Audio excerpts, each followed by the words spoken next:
Sean. Morning. Good to see you. You said that Ryan Bates will be a full go today.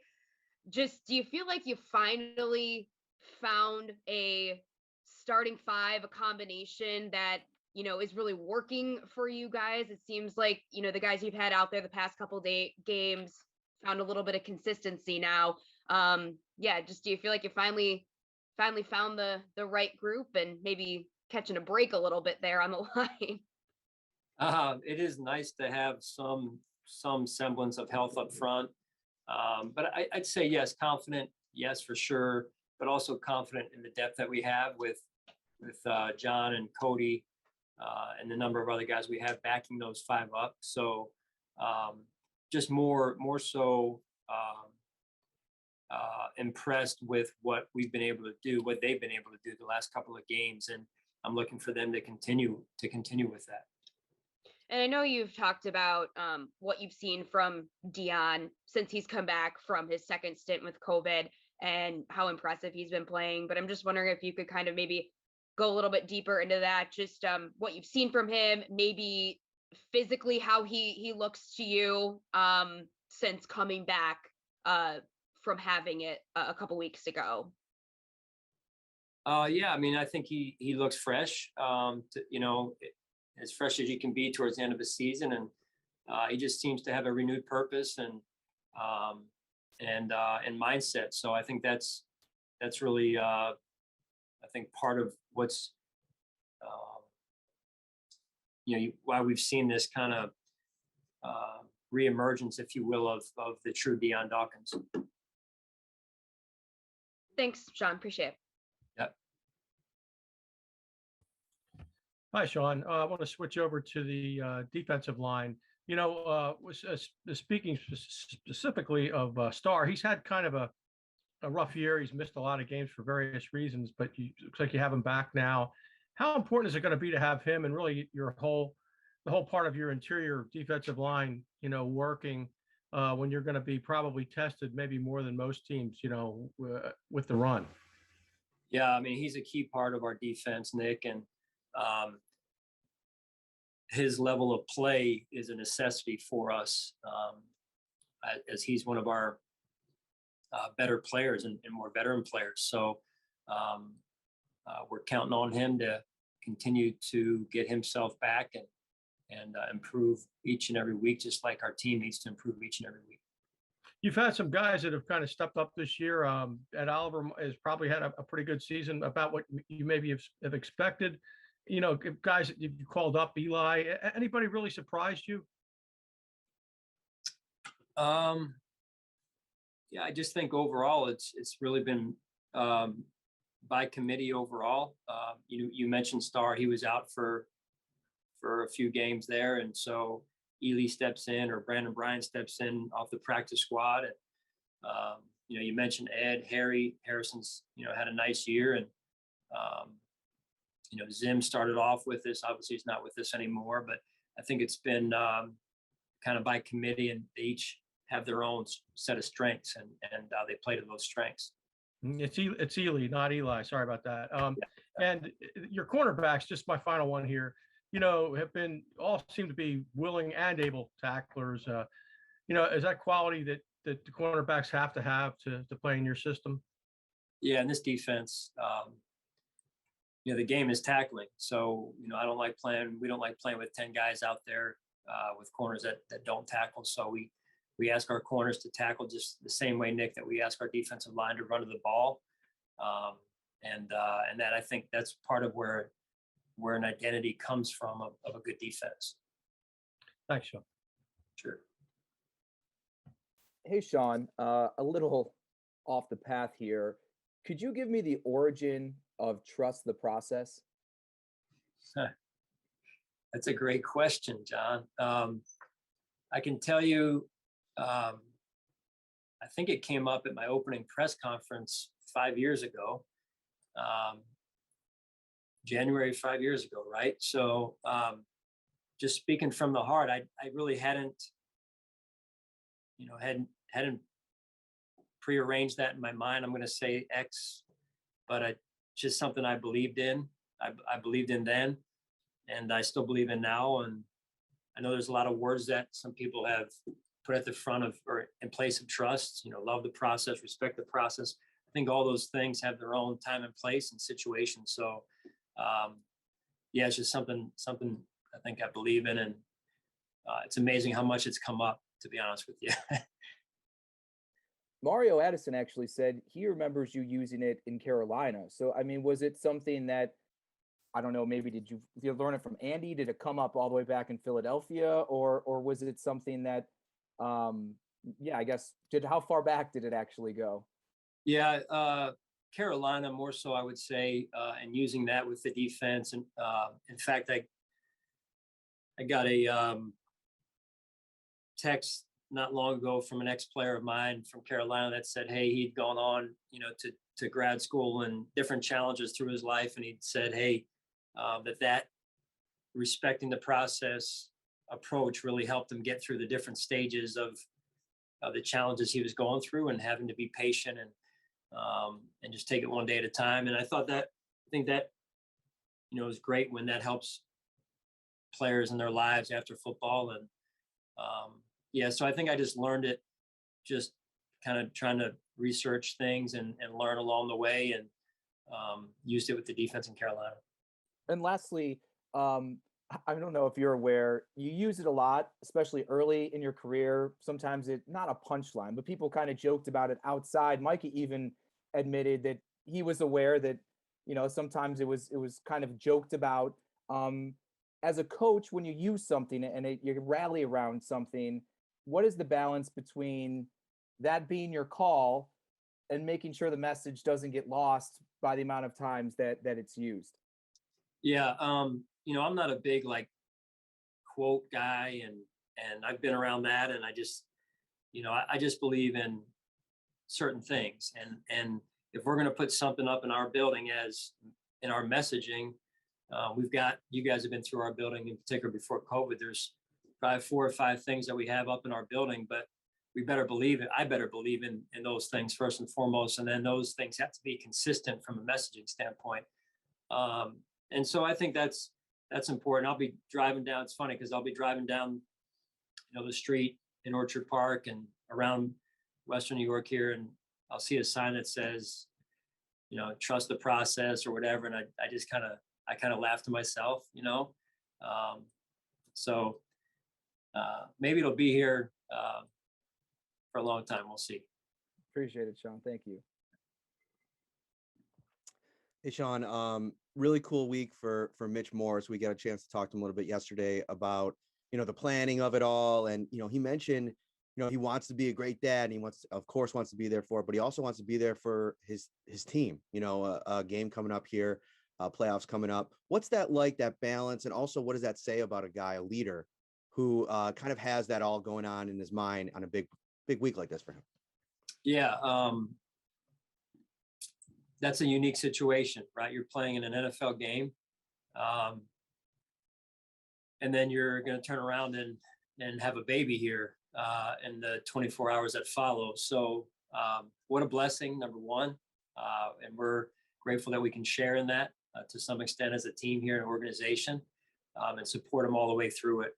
And yet what a leadership opportunity for Mitch in terms of what he does for our team, and then to turn it around and be there for his family. It's such a great moment for his family and his wife and their young family that they've started here. So pretty special.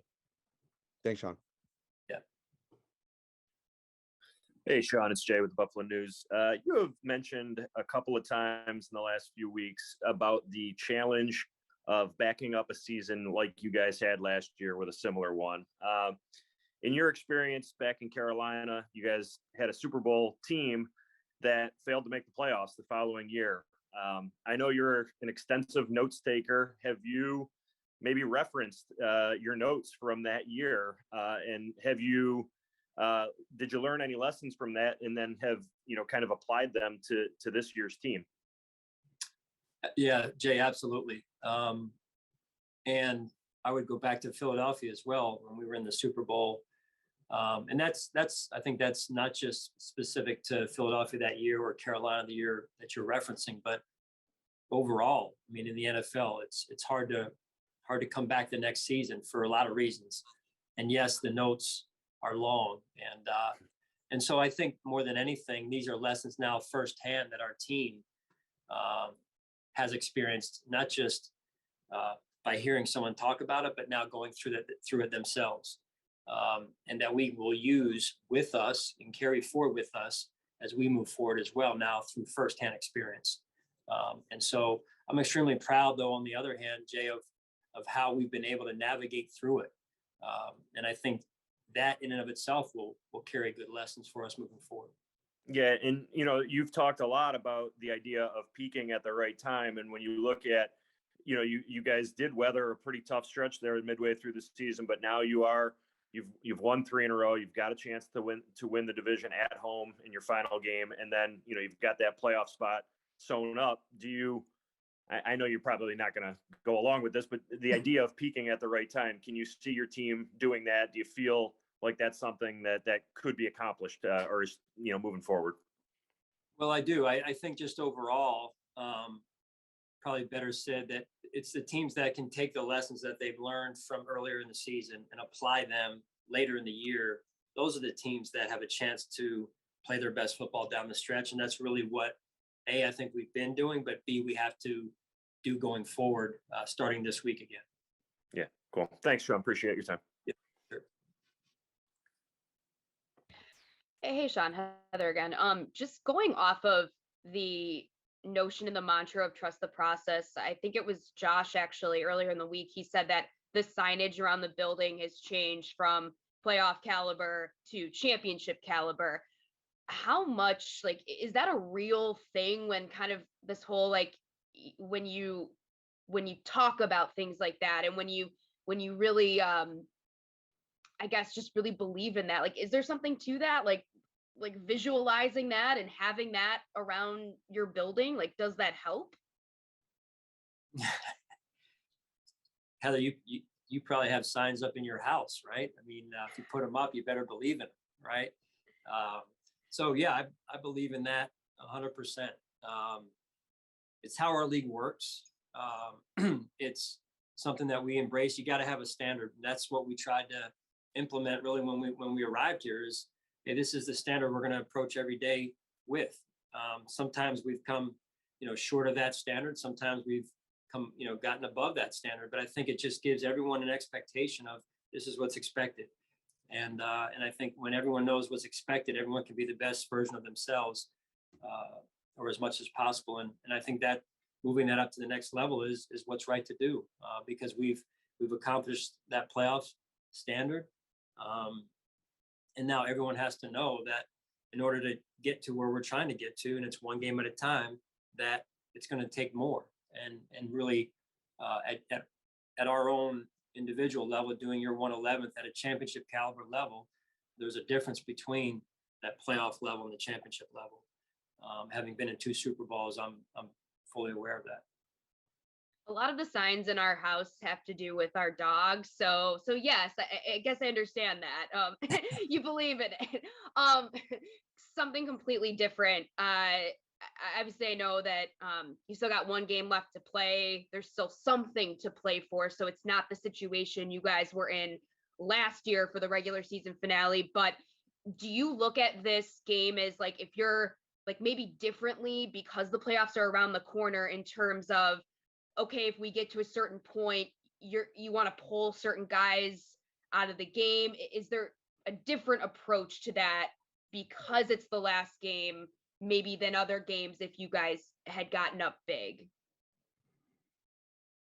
Are you saying with respect to the bigger picture at play? Or? Yeah, I guess just do you take a different approach as far as pulling Josh, I guess, is really the biggest thing. If you get up a certain point, is there maybe a different threshold here just because the playoffs are around the corner versus if this was week 3, something like that, I guess, if you understand what I'm saying? Yeah, great question. Let's just take it one. Can we just take it one play at a time right now? It's not how I work. I'm always 10 steps ahead. You know that. God bless you, John. Good luck. Thanks, Sean. All right. Thanks, guys. Hey, Sean. Sorry. Sorry, Kat. It's okay. Sorry. One more. I wanted to follow up on Mitch Morse was telling us just about, again, that balance of, it's a huge time in the season for the team. He wants to be a good dad. And he was talking about how transparency is such a big thing on this team of, those personal sides, talking through it with you guys. And I was wondering from a coaching standpoint, whether it's a exciting moment for a player or a really hard moment off the field for a player, have you evolved at all in how you help guys balance those and, how you approach those situations of supporting guys there? Yeah. I think that's something we're always trying to work on to improve on. I know myself, because there's certainly the game, and then there's the personal side of things with these players, because they are human. They have human things in their lives that go on. And so trying to be in tune to that is important. It's always a challenge to try and know, because of, in my case, I've 60 some, 70 some players, to know where they're at is really hard, all of them. But knowing that we care for all of them the same, and that's where I have to rely on my staff to give me information sometimes to know, hey, my guy is going through this at the positional level or coordinator level, and then we rely on our development team with our development staff, who do a phenomenal job with Laura Young, Mark Carrier, Len Vandenbos, Dr. Dez as well. So they do a great job as well, providing and supplementing things for the players. And then just to follow up one more, that the structure of that development staff sounds so purposeful. Was that something you had seen other teams do, or how did you kind of find ways to have multiple people helping there?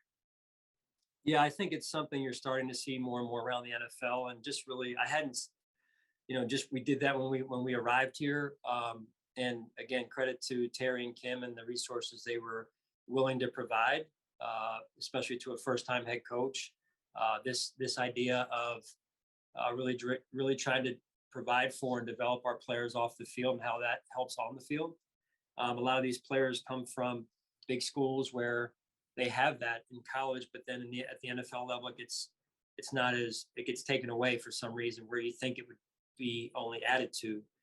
So we just wanted to do our part to not create a country club type atmosphere, but really care for the players in mind, body, and spirit. Awesome. Thanks, Sean.